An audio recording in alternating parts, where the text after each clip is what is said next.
પાટણમાં થયેલી નિમણૂકને લઈને કોંગ્રેસ કાર્યકર્તાઓ દ્વારા કોંગ્રેસ કાર્યાલયમાં તાળાબંધી કરવામાં આવી અને આ મામલે પ્રદેશ કોંગ્રેસ પ્રમુખ અમિત ચાવડાએ પોતાનું નિવેદન આપ્યું છે।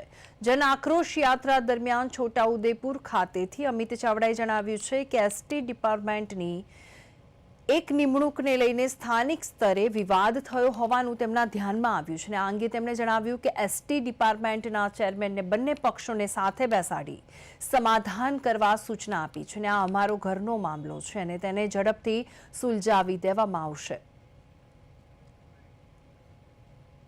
આક્રોશ યાત્રાના બીજા ચરણમાં મધ્ય ગુજરાતમાં ફાગવેલથી શરૂ થયેલી આ જનાક્રોશ યાત્રા આજે 9મા દિવસે છોટાઉદેપુર જિલ્લામાં તમે જોયું હોય તો છોટાઉદેપુર ખાતે પહોંચી છે। આખા યાત્રાના રૂટ દરમિયાન ગામે ગામ મહિલાઓ દ્વારા ખુલીને દારૂબંધીના કાયદાનો કડક અમલ કરાવો, આ દારૂના ડ્રગ્સમાંથી યુવા પેઢીને બચાવો, આ હપ્તા રાજ બંધ કરાવો એવી એક ઉગ્ર માગણી ઉઠી છે। આખા રૂટ દરમિયાન જોયું, નસવાડી હોય, કવાટ હોય, છોટાઉદેપુરના ગામો હોય, ગામે ગામ નલ સે જલ યોજનામાં ખાલી નળ નાખવામાં આવ્યા છે, હજુ સુધી જળ આવ્યું નથી।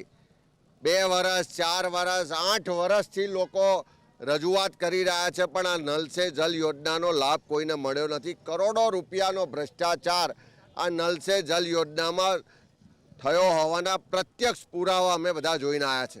કપાસના ખેતરો છે, સોયાબીન છે, મકાઈ છે, બધી જ જગ્યાએ કમોસમી વરસાદમાં નુકસાન થયું।